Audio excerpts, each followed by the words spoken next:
സഹോദരങ്ങളെ, വിശുദ്ധ ലൂക്ക എഴുതിയ സുവിശേഷം 8-ാം അധ്യായം 16 മുതൽ 18 വരെയുള്ള തിരുവചനങ്ങൾ. ആരും വിളക്ക് കൊളുത്തി പാത്രം കൊണ്ട് മൂടുകയോ കട്ടിലിനടിയിൽ വയ്ക്കുകയോ ചെയ്യുന്നില്ല. മറിച്ച് അകത്ത് പ്രവേശിക്കുന്നവർക്ക് വെളിച്ചം കാണാൻ അത് പീഠത്തിന്മേൽ വയ്ക്കുന്നു. മറഞ്ഞിരിക്കുന്നൊന്നും വെളിപ്പെടാതിരിക്കുകയില്ല. അറിയപ്പെടാതെയും വെളിച്ചത്ത് വരാതെയും ഇരിക്കുന്ന രഹസ്യവുമില്ല. ആകയാൽ നിങ്ങൾ എപ്രകാരമാണ് കേൾക്കുന്നതെന്ന് സൂക്ഷിച്ചുകൊള്ളുവിൻ. എന്തെന്നാൽ ഉള്ളവൻ പിന്നെ നൽകപ്പെടും, ഇല്ലാത്തവനിൽ നിന്ന് ഉണ്ടെന്നവൻ വിചാരിക്കുന്നത് കൂടിയും എടുക്കപ്പെടും. ഈ വചനഭാഗം നാം ധ്യാനിക്കുമ്പോൾ ആദ്യമായി ഈശോ സംസാരിക്കുന്ന പ്രകാശത്തെക്കുറിച്ചാണ്. നാം ഓരോരുത്തരും ഓരോ വിളക്കാണ്. അത് പറയുടെ കീഴിൽ വെക്കേണ്ടതല്ല, മറിച്ച് മേശയുടെ മുകളിൽ വെച്ച് മറ്റുള്ളവർക്ക് പ്രകാശമായി മാറേണ്ടതാണ് എന്ന് ഓർമ്മിപ്പിക്കുന്നു. വിശുദ്ധ യോഹന്നാന്റെ സുവിശേഷം 8-ാം അധ്യായം 12-ാം വാക്യം, ഞാൻ ലോകത്തിന്റെ പ്രകാശമാണ്. വിശുദ്ധ മത്തായി 5-ാം അധ്യായം 14-ാം വാക്യം, നിങ്ങൾ ലോകത്തിന്റെ പ്രകാശമാണ്.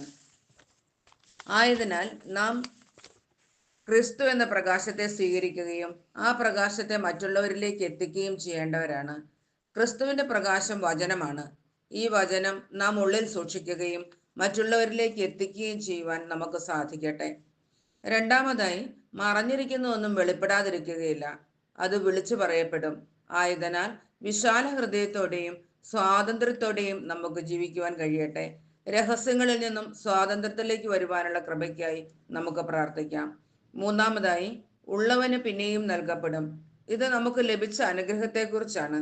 ഇത് മറ്റുള്ളവരിലേക്ക് പകരാതെ പോകുമ്പോൾ ഇരട്ടിയാവാതെ കുറയുവാൻ സാധ്യതയുണ്ട്.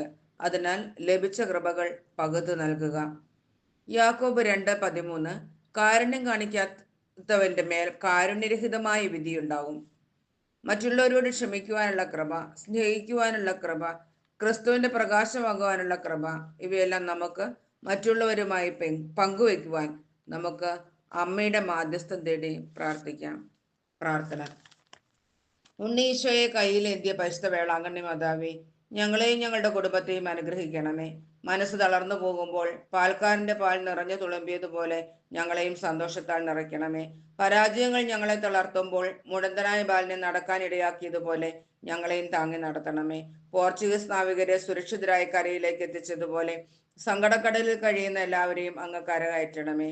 അനുഗ്രഹദായകിയായ പരിശുദ്ധ മാതാവിന്റെ ആശീർവാദം നമ്മോടുകൂടി ഉണ്ടായിരിക്കട്ടെ. ഈശോ നമ്മുടെ മാതാവിന്റെ കരങ്ങളാൽ ഏവരെയും സ്പർശിക്കുകയും കാത്തു സംരക്ഷിക്കുകയും ചെയ്യട്ടെ.